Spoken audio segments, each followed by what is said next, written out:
Yum! Cardboard. How's it going, YouTube? For those of you who've been following along on this playlist on making my own horror board game, I just want to say thank you, a real heartfelt thank you for going along with this and just seeing where this random idea of mine is going. I know this video series has not got a lot of views, but that's all right because those who are engaged, those who are interested, even if it's just 50 people watching, that's all good by me, and I've been getting some feedback and I really enjoy that. So let's continue this journey. Now, in my last video, I showed you the comic book that I decided that I self-published that I am incorporating into this game, not necessarily using the story from the comic book into the world of Mephistopheles, but just the characters that I have. And now I'm going to show you the game cards and the soul bars that are also part of this game, but these are the soul bars. So each player has to accumulate X amount of soul bars in order to move on to take on Mephistopheles.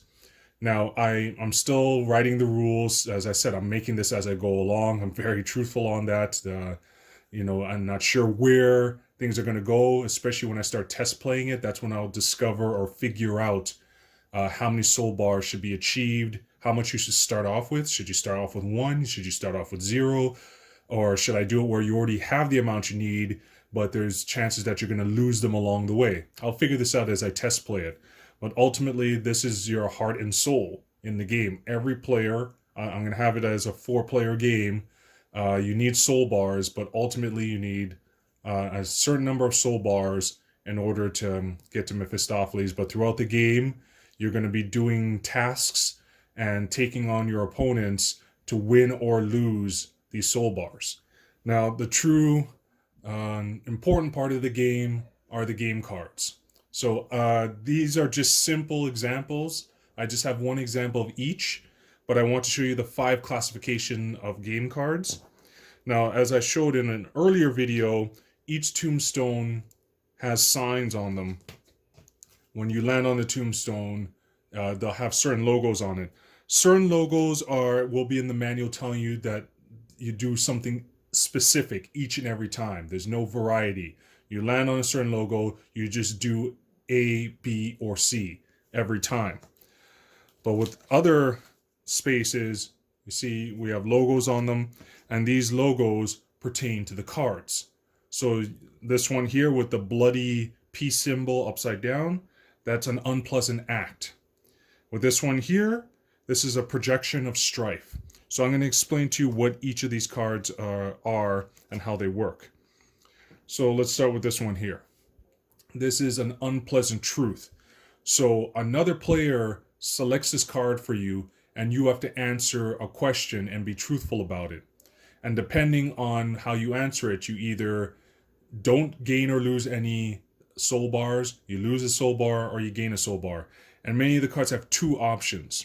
So let's just choose one. And again, these are just the beginning of the questions. I'm still formulating, still making them. But here's an example.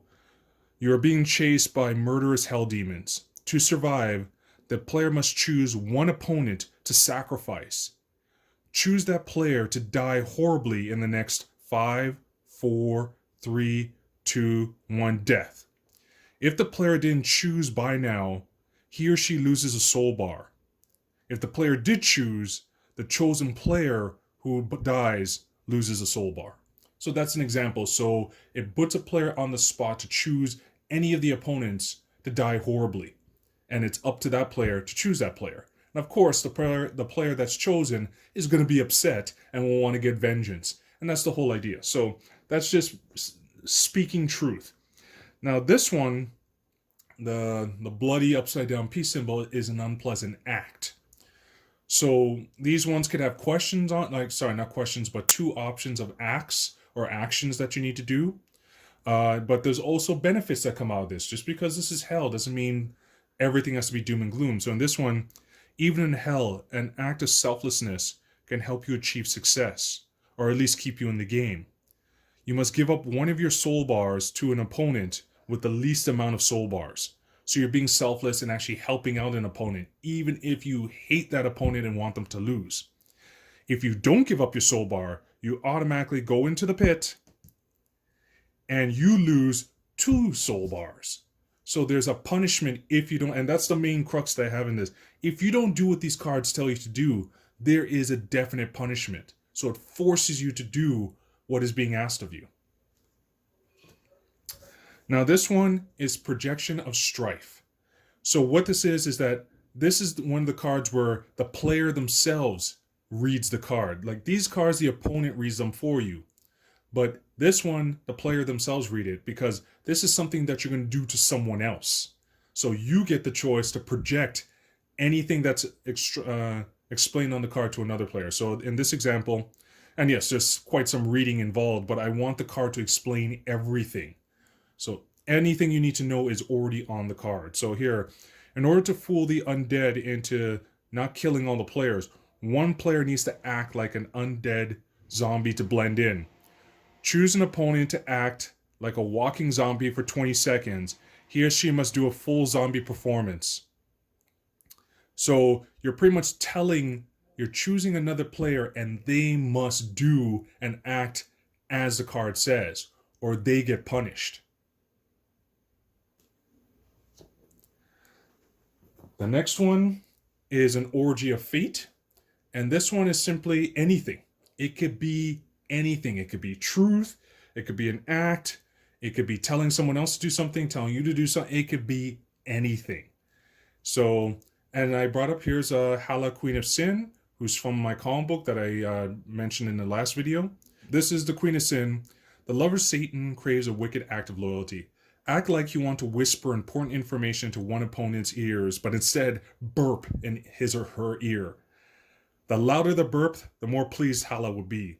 Lose 1 soul bar if not done. Gain 1 soul bar if the receiving player laughs. No soul bars are gained or lost simply if the burp is given. So again, this is crude and this was just one funny thing that I thought of, but I'm going to be contemplating all types of crazy things to be in these random acts. But I know some of you might think, oh, come on, burp in someone's ear. But again, the whole point, I want people to get annoyed and pissed off at each other. So that's just one idea. And then here is the demonic doo-doo monster. This is actually based off of a character I made in a comic book I made years ago called Super Powerful Bonanza, but I just decided to incorporate him and move him over to the Mephistopheles universe. And the doo-doo monster is more along the lines of miss a turn, go back to start, simple stuff like that, but with an explanation. But pretty much the doo-doo monster is about trapping you. So, here you get off because Happy Face, another character out of my Mephistopheles comic book, just tells you nothing happens. You just, you don't lose anything, you don't gain anything. That's about it. So you're lucky this time around. So that just gives you a basic gist of the game cards. Like I said, I'm still formulating. I have a word sheet full of concepts and ideas. And if some of you watching, if you have some ideas to go along with some truth, some acts, to project on another opponent, for the doo-doo monster to trap you, or fate, which could be anything, hey, please leave a comment and let me know what you think. But basically, this is what you're going to get in this game. The next stage for me is actually creating the game rules and test playing it and just trying it out and actually finishing off the playing pieces with the characters who are going to be in the game. But yeah, it's just coming along nicely, and I'm really happy to see this raw idea that I just decided to do at random coming together. And we'll see what happens next. All right, thanks for watching, guys. Till the next video, take care.